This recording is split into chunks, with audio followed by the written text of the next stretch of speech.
Hey guys, what's up? I'm back once again. This can be a very special video because this is going to be basically the revising of my video game reviews, because I deleted them all because I wanted to basically do them better. It's still unscripted. I just basically want to do them better, essentially. So yeah, first off, I would like to point out a few things here. If you're new to my channel, which is probably most of you because I only have 15 subscribers, unfortunately. When I do my game reviews, I am not part of an official company or an official magazine in any way, shape, or form. So the reviews that I give games, which will be on a score from 0 to 10, will be true scores. Okay? I'm not going to call my show The Hateful Truth because DSP already took that one, but something I was actually thinking of before I found his channel. Good thing I found his channel. But yeah, these are going to be true scores, right? Because I don't inflate scores that I put on games just because I'm part of a company or magazine or anything like that. Alright, to try to sell them. The scores from 0 to 10 that I give for games are truthful scores. They range from, you know, obviously 0 is the absolute worst, and 10 is the absolute best, superb, fantastic game. Near perfect game. Although I don't believe games can ever be perfect, a 10 for me would be as close as you come to that. And obviously there's point ratings in between those two, which you can probably figure out on your own. Anyways,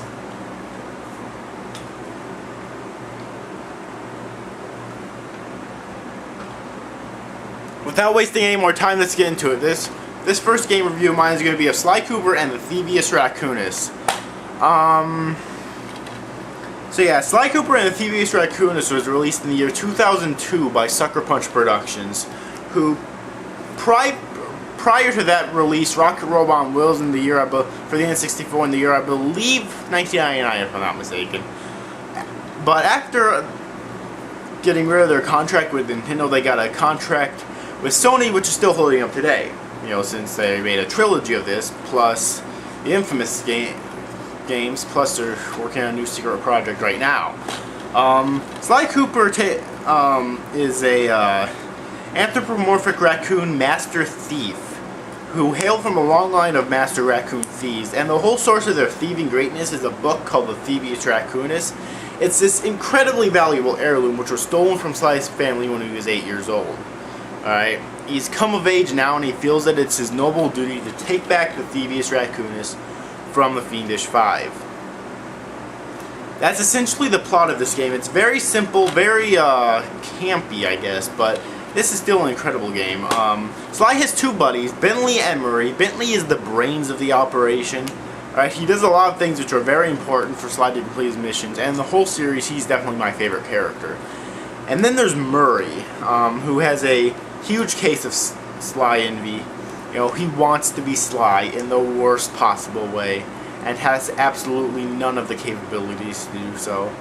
Other than that, in this game, he is the full-time wheelman. He drives the Team Cooper getaway van for their quick escapes and whatnot. And you know, you can usually get some pretty comical dialogue out of him. The enemies of this game are known as the Fiendish Five, as I mentioned before. There's five. That means that there's 5 bosses in this game. The first one is Sir Raleigh the Frog. He was a luxury frog on a cruise ship who grew bored of it, so he went to piracy and found it to his liking, and blah blah blah. That's essentially his backstory. And then he was brought into the Fiendish Five as cheap machinery. Then there's Mugshot, who's the ruthless muscle and informant of the Fiendish Five.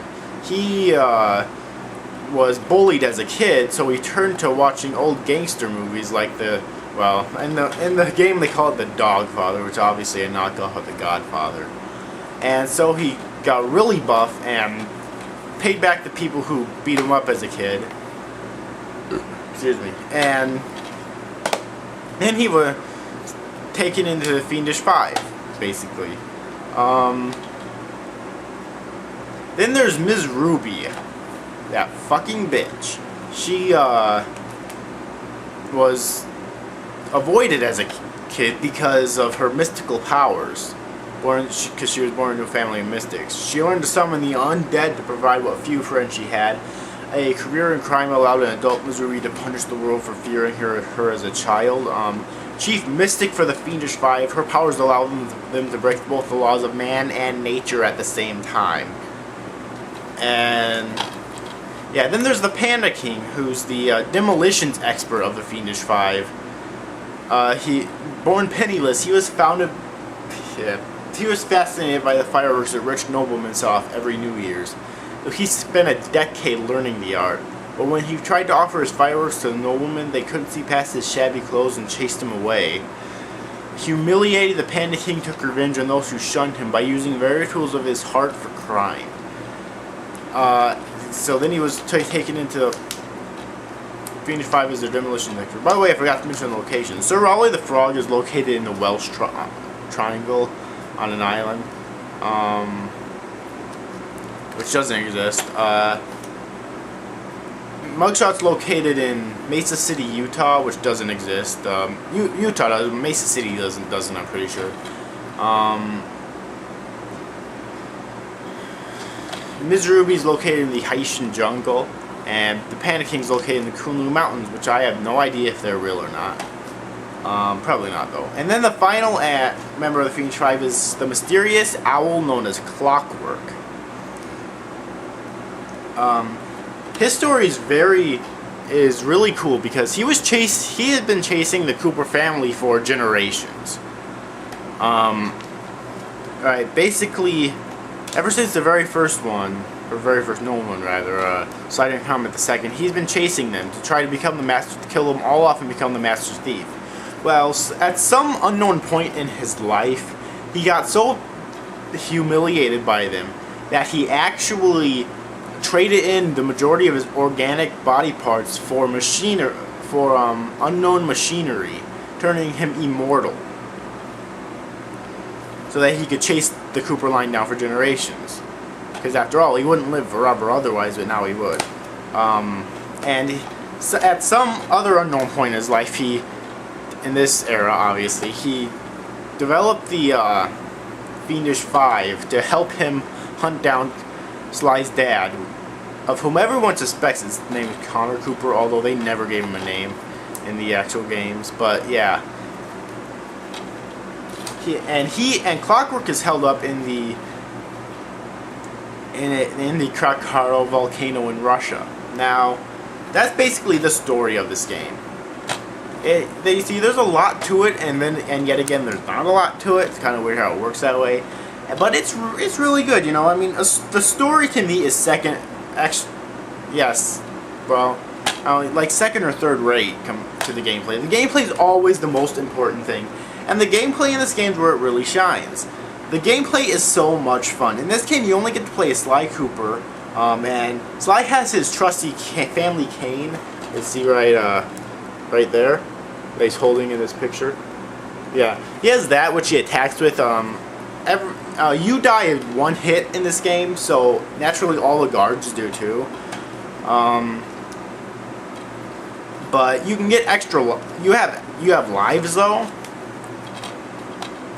and you have 5 when the game starts, but you can hold up to 99, and you can also get these things called Lucky Charms, which are basically horseshoes, which will absorb attacks that you dealt. You can hold up to 2 for two extra hits. 1 is silver and 2 is gold. And once you have 99 lives and 2 horseshoes, you'll rack up to 99 coins and it won't lap over, which is really cool. The gameplay is nice and fluid, considering that this entire game is based on sneaky stealth. Nice fluid gameplay is always extremely important, and you know, Sly Cooper delivers that in spades. Now, there are other gameplay besides just the platforming elements of this game, though. There are instances where you have to drive the Team Cooper van. 2 of them are in actual races, and one of them is in a challenge against some fire slugs in the final episode. And there's also some moments when you have to control turrets. Now, there's not a whole lot of first-person shooter elements in this series, but there are a few in each game, and you know, this game, and they're pretty good in this game, although they did improve them quite a bit in the sequels. They're still pretty damn good in this game, I think.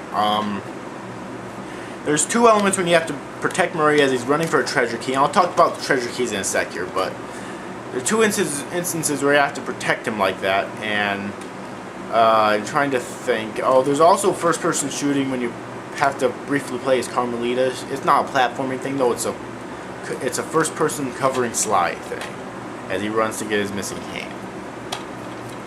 And I believe that's all the first-person shooting sections. And there is also one Bentley section where you have to hack a computer in the final episode to save Carmelita and Sly.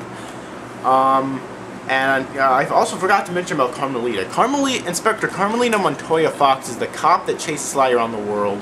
Sly openly has a crush on her, but she kind of tries to hide it, but you can kind of tell that she has a crush on him too. You know, and she's a fox, obviously, who shoots with she uses her trusty shock pistol. Alright, and she's an Interpol agent, okay? Yes, Interpol, not just regular cop, she's Interpol. So yeah. But the gameplay is really fun. Sly's cane can not only attack, though, it can... Because Sly has these things called super sneaky masters of moves, as Bentley likes to put it, that you can do. After you beat each episode, the ones you get automatically in the game are pretty simple. You can walk along ledges. You can swing on hooks with your cane. And shit, my camera's in the red. I'll have to charge her up in a sec here. But yeah, you can swing on hooks with your cane. I think that's really it, though.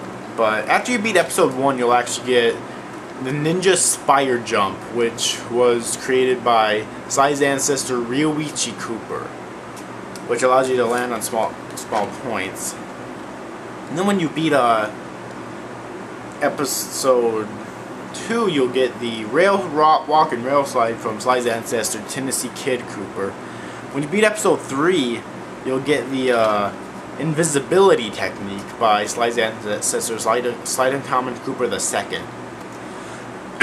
And when you beat episode 4, you'll get not really a new move, but you'll just get some sheets of mechanics from Sly's ancestor Otto Von Cooper on how to put a turret on the top of the Cooper van, as well as a bunner type thing on the front. It's really cool. But there's other moves too from old Drake Cooper. There's the fast attack dive move, which can be expanded later on for a downward dive. From Suzanne Cooper, there's water safety, because usually you take damage or die when you fall in the water, but that will just allow you to flutter around a little bit, then pop out on damage, which is really cool. There's I forget which Cooper it's from, but it's basically anti-gravity, because usually you can't fall down pits without taking damage or dying, but with that you'll just pop right out, which is really cool. And now I'm going to talk about the guards in the game. And there's many more moves, by the way, I just don't want to mention them all. Now I'm going to talk about the guards in the game. Each episode has its share of guards, and the guards pertain to what the boss is. For example, in episode 1, Sir Raleigh is a frog. So naturally, his guards have to do with being sea creatures. He has 5 guards, I think. Well, I mean, the first set of guards are walrus guards. He has walrus guards that breathe fire, walrus guards that throw yellow shuriken type things, walrus guards that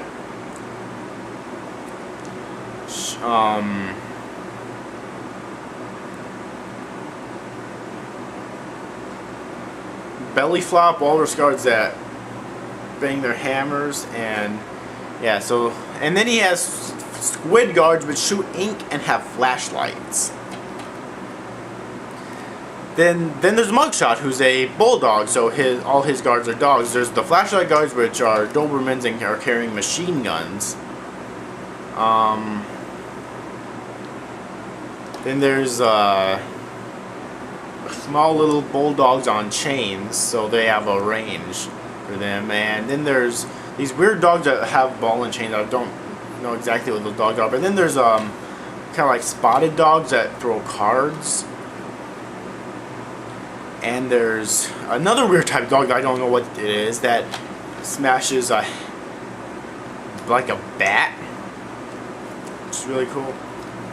And then Ms. Ruby is a mystic, so all her guards are things that she's revived from the dead. There are these weird things that split into two. I have no fucking clue what they are.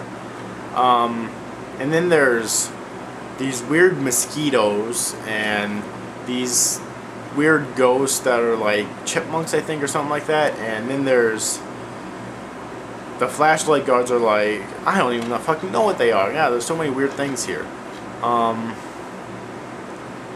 And yeah, I mean, it's just, the variety is stunning. And I believe that's it for her guards, right? And then for the Panda King, I'm not exactly sure what his guards are. He has like 1, 2, 3, 4 different types of guards, I think. And 5 different types of guards. I have no clue what they are. I mean, animals are just, I don't know. And then there's Clockwork, who only has 2 types of guards. He has Robo Falcons because he's a Robo Owl, and he has Fire Slugs because he's in a volcano, essentially. So yeah, that's basically the guards. Now let's talk about the items. Now, this being a full-on platformer, it's a huge time collectathon. Now, the main item you'll be collecting in this game is the treasure key. And in the first level, you need to collect the treasure key in order to get into a basically hub world that connects to all the other levels. Then to open up the rest of the hub, you only need like 3 keys, although there are like 4 that you can get total. And then you have to get all 7 in order to be able to fight the boss. There are many games though, and the secondary item you have to collect in this game is clue bottles. Although there are many more than 19 levels in the game, there are 19 levels in the game that have clue bottles. And the numbers will vary. I think the lowest number is like 25 and the highest number is like 40. But once you collect them all in a level, you can open up the vault of the level and you'll get the item that's in there. Either a new move or blueprints of the area that will show you locations of clues and breakable objects via your binoculum, which is your binocular radio. And then the Triteria item, or the Triteria goal, I guess. I'll call them goals. Primary goal, secondary goal, and Triteria goal is the Master Thief Sprints. Now, in all 19 levels have clue bottles. After you open up the vault, you'll unlock the Sprint, which gives you basically a bullshit time to get to the end of the level. And yeah, once you do that, then you'll actually unlock the designer commentary for that level. Note this is the PS2 version, not the collection version. In the collection version, for some reason, Sanzaro took that out. But this is the PS2 version I'm talking about here. Alright. Yeah. Hey guys, sorry about that jump skip there. I needed to charge up my camera, so yeah. Anyways, let's just continue. Where did I leave off? I think I left off talking about the Master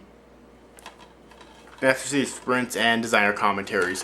All right, let's just fix this here, really, because I'm sitting on my bed right now, and you can probably hear, and it's there is no under to my bed. It's just 2 mattresses on the floor, and yeah, so when I sit on it, it gets pretty low.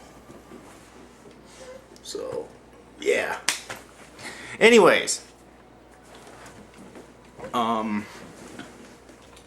let's just continue this here then. In a sec.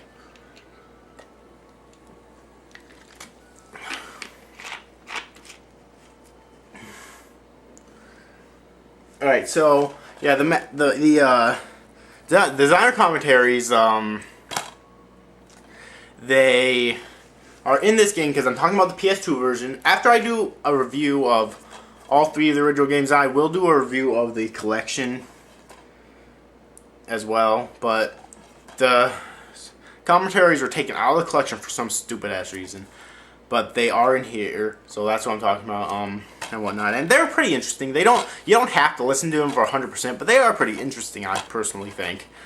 So yeah, now about how the game progresses. The game has a really good progression. The game goes by episodes, in which for every boss layer that you go to is a different episode.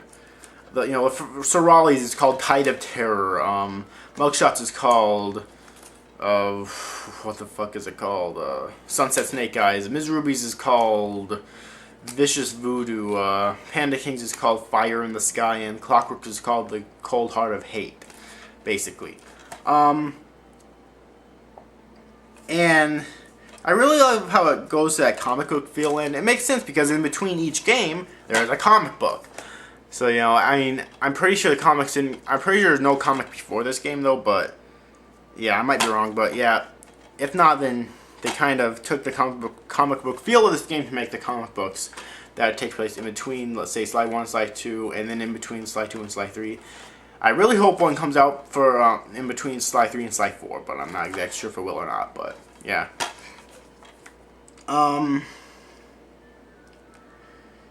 The areas that we go in this game is pretty interesting too, because you start out in Paris for the prologue, or the prelude or whatever, before the actual episodes, and then you go to the Welsh Triangle, which is probably like takeoff of the Bermuda Triangle in, I believe, the Pacific Ocean, if I'm not mistaken.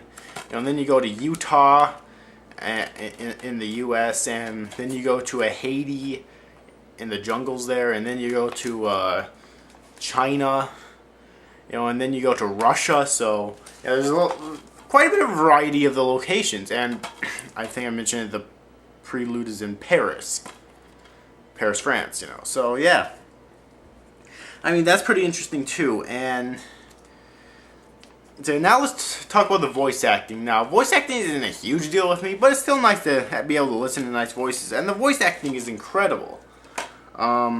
Sly's voice, excuse me, Kevin Miller portrays Sly perfectly. Alright, his smug attitude, his sarcastic nature, and, his overall just sexy voice is what makes this character sound so brilliant. Matt Olson portrays the nasally genius Bentley perfectly, and Chris Murphy plays Murray perfectly. Carmelita, I forget what her voice is in this game, but she has a different voice every single game. But, hers was alright. Personally, I prefer her Sly 2 voice better, but, her voice in this game is pretty damn good, too. Now let's talk about the graphics. Now, graphics aren't the most important thing, obviously. The gameplay is, but the graphics in this game are really good. It uses that kind of, like, cel-shaded, I don't know if it's cel-shaded, but that kind of cartoony feel that I personally love in games. Even Borderland games are using that same style now. And it...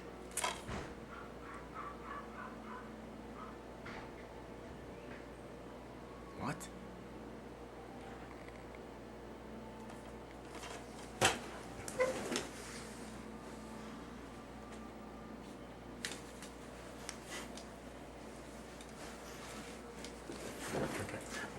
So yeah, I love the graphics of this game. And you can't take this game incredibly seriously because you have a turtle, a raccoon, and a hippo, anthropomorphic, who are stealing things. That's the gist of it. So you can't take it incredibly seriously, but you can still take it kind of seriously, I suppose. So yeah, the graphics in this game are really great. Now, yeah, I guess it's about it, I suppose.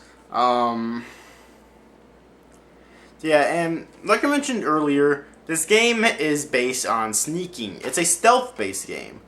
So, and there's a lot of stealth elements. Not only is the gameplay really smooth to support stealth, but you can do stuff like walk along ledges, land on small points, rail walk, rail slide, climb up ladders, walk along ropes, hide behind areas, swing on hooks, turn invisible. It's like, it's just, there's so many things you can do, and it just provides for a really fun and exciting gameplay experience. I would definitely recommend this game for a purchase. This is by far one of the most fun video games I have ever played. And Sucker Punch outdid themselves with their first Sony released game, and it's definitely an incredible game. I would definitely recommend it for a purchase. Now, I mean, it's kind of an old game because it's 2012 now, so it's kind of an old game, but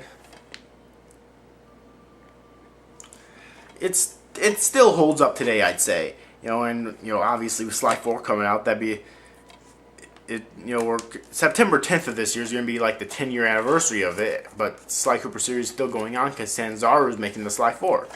So yeah, so I will give this game a score of 8 out of 10 because this is by far one of the most fun fucking games I've ever fucking played. So yeah, I guess that's it for this game review. Hope you enjoyed it. So rate, subscribe, do all the good stuff, and see you after, guys. Thanks for watching. Bye bye.